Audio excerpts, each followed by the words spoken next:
Oke, jumpa lagi di channel Bandel Bimoto. Untuk hari ini saya akan menampilkan sebuah video, yaitu video dari teman kreator kita Bang Opung Parpelak.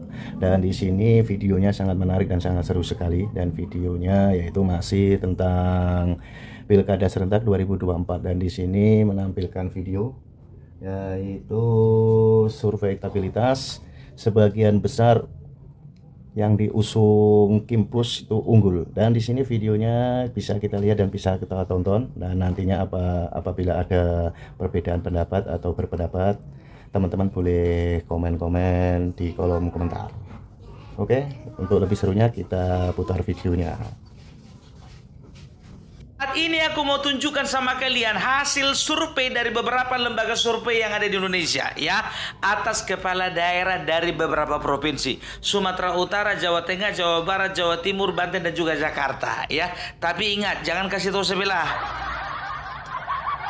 Kenapa aku larang kalian kasih tahu sama sebelah? Karena rata-rata lembaga survei itu ya, itu yang lebih unggul calon yang diusung oleh Kim Plus. Makanya aku bilang tadi nggak usah kasih tahu sebelah, takutnya orang itu nanti mencak-mencak. Percuma, karena nggak akan percaya. Ya, karena apa? Hasil mereka di bawah, hasil kita di atas, nggak akan mereka akui itu. Ya, ingat ya, kalau udah aku tampilkan ini jangan kasih tahu sebelah. Ya, diam-diam aja kalian, oke? Sip. Mari kita perhatikan. Hasil sejumlah lembaga survei menunjukkan sejumlah pasangan bakal calon gubernur unggul telak atas lawannya.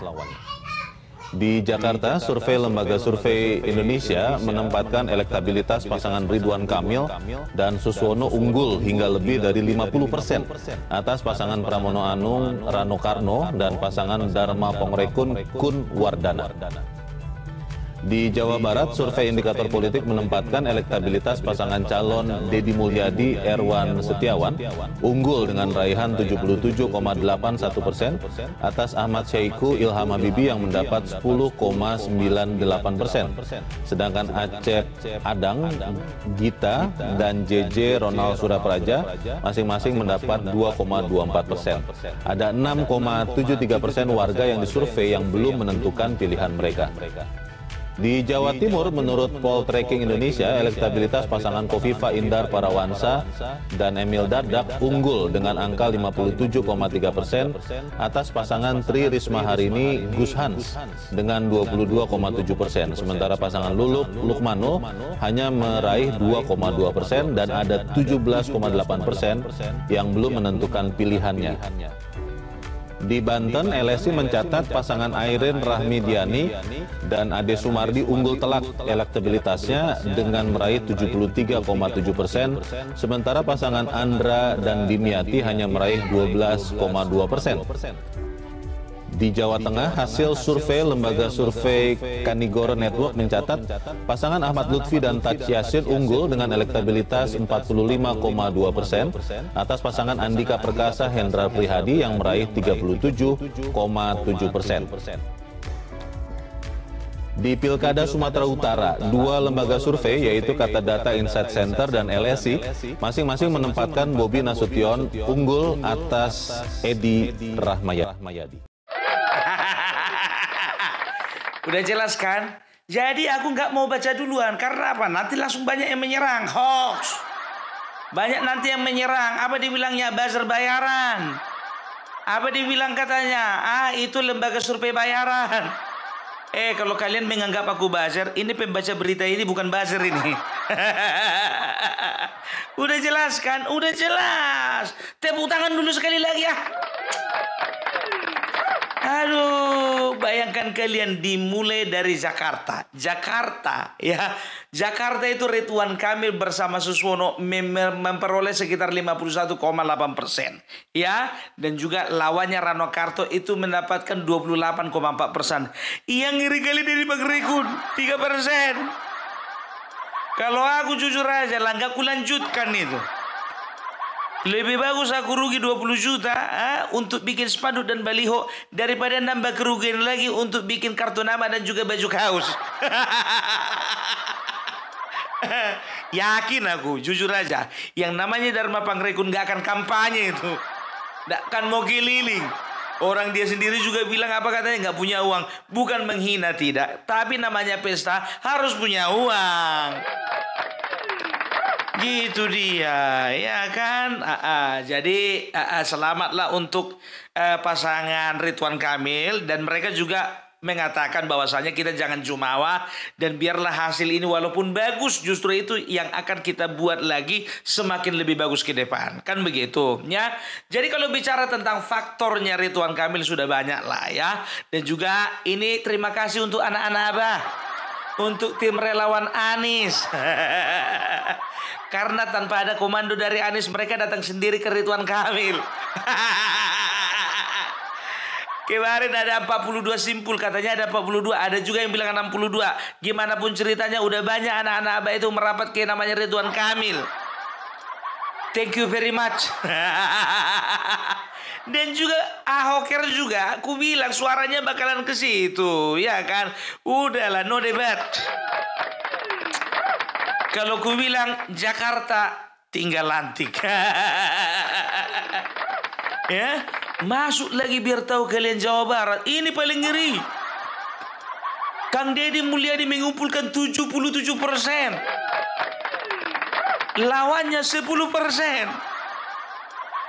10%, bayangkan 10 kali lagi pilkada belum tentu menyamai. Tapi itulah dia, memang betul-betul bahwasanya sosok Kang Deddy Mulyadi adalah sosok pemimpin yang betul-betul dinantikan kedatangannya oleh sebagian besar masyarakat yang ada di Jawa Barat. Ku sadayana orang Sunda nu aya di Tasikmalaya, aya di Sumedang, aya di Subang, aya di Bandung, aya di Cimahi, aya di Karawang, aya di Bekasi. Tong pohonnya ulah hilapnya Kang Deddy Mulyadi. Tong hilap Kang Deddy Mulyadi wae. Nya orang Sunda lamun tiasa sama sadayana milih Kang Deddy Mulyadi weh. Sampurasun ke sadayana orang Sunda luar biasa. Itu makanya aku bilang. Jadi kemarin mengatakan apa ya, Ridwan Kamil itu pasarnya itu di Jawa Barat, nggak laku di Jakarta. Buktinya apa, nggak sayang kalau numpuk dua-duanya Deddy Mulyadi sama Ridwan Kamil di Jawa Barat. Iya, dia apalah orang ini dibagi dua, satu Jawa Barat, satu di Jakarta, sama-sama unggul. Ya kan? Itu dia. Ya, apalagi ya kan? Masuk kita ke daerah Banten. Banten ini luar biasa. Airin dengan 73%. Masih ingat kalian Airin yang dimarah-marahin Ibu Megawati gara-gara salah pakai warna baju? Warna bajunya kok gitu? Besok kalau udah masuk PDIP jangan gitu lagi ya. Lalu ditangkaplah momen itu sama si Bahlil. Bahwasanya dia katakan apa? Airin gak boleh kemana-mana. Dia anak kandungnya Golkar. Ya karena memang sempat di pengurusan yang lama, ketua umum yang lama, dia tidak mendapatkan surat rekomendasi. Itulah dia. Makanya mungkin ya setelah Bahlil naik menjadi ketua umum, ternyata ada evaluasi. Selamat untuk Airin. Ya, itu dia. Selamat bertarung. Kalau gue bilang tinggal lantik juga ini.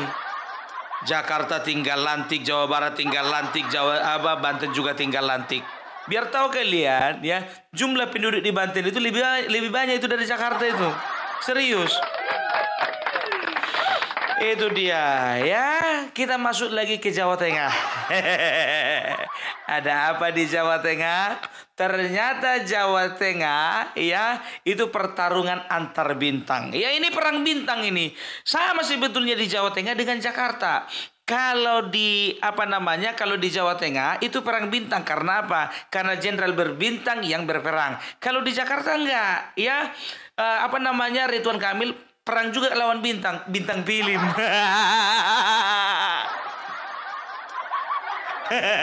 Sama juga perang bintang juga kan. Jadi kalau untuk Jawa Tengah, Ahmad Lutfi mendapatkan sekitar 45%. Mantap. Ya, 45%. Ya. Terus kalau Andika Perkasa dan Hendra Priyadi itu mendapatkan sekitar kalau nggak salah 37%. Ku bilang sama kalian, masih ingatkan beberapa kontenku yang kemarin. Kalau untuk Jawa Tengah ini sukar ditebak. Karena apa? Masih ada 17 responden, 17% responden yang belum memilih. Kalau memang Andika Perkasa ya dengan segala dengan segala kekuatannya, dengan segala kemampuannya, mampu mengambil 17%, berarti suara dia akan nambah menjadi 54%. Apakah bisa? Iya, kalau bisa diambil. Kalau yang ngambil juga si Ahmad Lutfi, gitu dia. Masih ada swing voters ya. Kerja keras kalian, kerja keras. Itu dia. Ya memang betul sama-sama bintang. Masalahnya tim suksesnya Ahmad Lutfi lebih banyak bintangnya daripada Andika Perkasa. Andi Perkasa, ketua tim suksesnya itu Bambang Pacul, ya kan begitu. Ya memang betul orangnya Korea, tapi kurang fight. Ingat ya, aku bilang sama kalian, tidak selalu yang namanya tokoh yang terkemuka itu bisa memanage masalah tim pemenangan. Coba kalian lihat Dasko ya, dan juga Rosani ya, coba bayangkan kalian. Selama ini kita nggak berpikir bahwasanya mereka itu bisa bekerja ya, bisa bergerilya untuk memenangkan pertarungan antara Prabowo dengan Ganjar dan juga Anies ya. Kita bisa melihat bagaimana kerja keras mereka berdua. Jadi begitu. Jadi walaupun Ahmad Lutfi ya, itu kalau tidak salah dia itu juga banyak, malah biar tahu kalian, walaupun Andika Perkasa dia itu jenderal TNI ya, tapi lebih banyak jenderal TNI ada di kubunya Ahmad Lutfi. Bayangkan kalian lah dulu. Bayangkan kalian. Kawan pula sama presiden terpilih itu. Iya, tapi itulah dia ya. Makanya ini ngeri kali memang di Jawa Tengah ini. Ada pula istilah di sana, Rambo versus Sambo. Jangan kayak gitu. Yang satu Rambo bukan orang Indonesia, yang satu Sambo narapidana. Masa kalian sama-sama kan, ngeri kali lah. Oke lah kalau Rambo masih enak, Sambo nggak boleh gitu lah. Tapi itulah yang namanya istilah-istilah kadang-kadang secara otomatis lahir di tengah-tengah masyarakat. Memang itu menandakan apa? Bahwasanya masyarakat Jawa Tengah kreatif. Jadi kalau untuk Jawa Tengah ini, kalau bisa dikatakan ya diuntungkanlah pasangan Ahmad Lutfi. Karena apa? Karena Tas Yassin merupakan dia satu-satunya incumbent untuk di daerah Jawa Tengah. Incumbent, walaupun hanya incumbent wakil gubernur. Tapi itu pun juga cukup memberikan pengaruh. Tepuk tangan dulu. Ya, makanya aku bilang Andika Perkasa cukup kerja keras ya. Ya, perlu mengerahkan daya dan upaya untuk memenangkan hati di Jawa Tengah. Karena ya Pilpres kemarin, maaf saja, sudah sempat kandang banteng berubah menjadi penangkaran burung Garuda. Makanya kerja keras di situ, ya kan? Karena apa? Karena penangkaran burung Garuda itu dari kemarin sudah ada di situ. Kurasa sudah beranak pinak itu. Jadi kurasa udah gak cocok lagi kandang banteng itu. Ya kalau misalnya menang di situ Andika Perkasa, kembali lagi kandang banteng itu jadi predikat di Jawa Tengah, kan begitu kan? Itu Jawa Tengah. Sekarang kita masuk lagi Jawa Timur ya. Berapa persen untuk Khofifah Indar Parawansa? 51%. 57% ya. Iya, ya 57%. Mengalahkan rivalnya, bukan rival sih sebetulnya, Tri Risma hari ini. Saingan lah bisa gue katakan. Saingannya ya, kalau gue bilang rival tinggi kali. Kalau rival itu kan beda tipis, 51 dengan 49 kan begitu. Itu beda tipis. Ini Tri Risma hari ini cuma 23%. Makanya aku bilang, walaupun memang kota Surabaya adalah kota terpadat penduduknya di Jawa Timur, nggak semua itu milih Tri Risma hari ini, walaupun dia sempat jadi wali kota di sana. Karena apa? Karena Bapak Presiden Joko Widodo sudah sempat jalan-jalan ke pasar kampung, ke pasar Duku-Duku Kupang. Udah aku bilang kemarin kan ya, Bapak Jokowi itu harus turun gunung ya kan, supaya apa? Supaya masyarakat di Jawa Timur itu ya terkhususnya di daerah Surabaya itu ya, supaya mereka melihat ada sosok Khofifah Indar Parawansa. Ya, karena apa? Sudah pasti waktu Gibran presiden Prabowo Gibran kemarin, Khofifah siapa? Khofifah itu salah satu pentolan tim pemenangan Prabowo Gibran.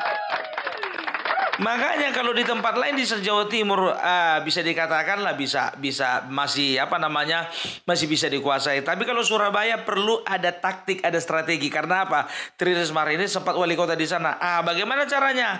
Udahlah pura-pura jalan-jalan lah Bapak Joko Widodo ke pasar ya kan? Nanya-nanya harga cabai, harga telur.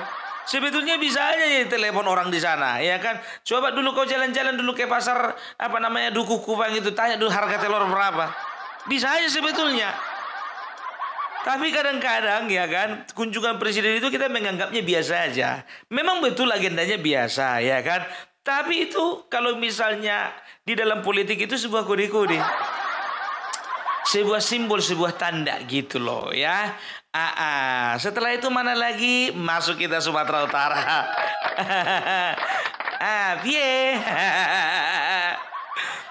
Mas Bobi mendapatkan sekitar 35%. Dan juga saingannya Edi Rahmayadi mendapatkan 17%. Gak usah diketahui, tepuk tangan juga. Ini unik ini, ya kan? Ini unik. Kalau misalnya di di Sumatera Utara, ya Bobi ya didukung oleh hampir semua partai yang tergabung di dalam Kim Plus ya, itu masuk ke Bobi semua ya. Jadi bisa dikatakan kemungkinan Bobi untuk menang itu ya 35% itu. Tapi ingat ya, ini masih ada swing voter, ini masih ada pemilih yang belum menentukan pilihannya ya. Apakah ya sisa daripada persentase itu bisa masuk ke Edi Rahmayadi ataukah Bobi Nasution? Perlu kerja keras dari dua-duanya. Ya, tapi itulah dia ya, kalau bisa dikatakan ya, kalau untuk posisi Edi Rahmayadi semana mau dibilang ya kan, beda loh kalau dia masih gubernur dengan mantan gubernur, beda. Powernya udah beda. Makanya kemarin waktu menyampaikan pidato, Surya katakan apa?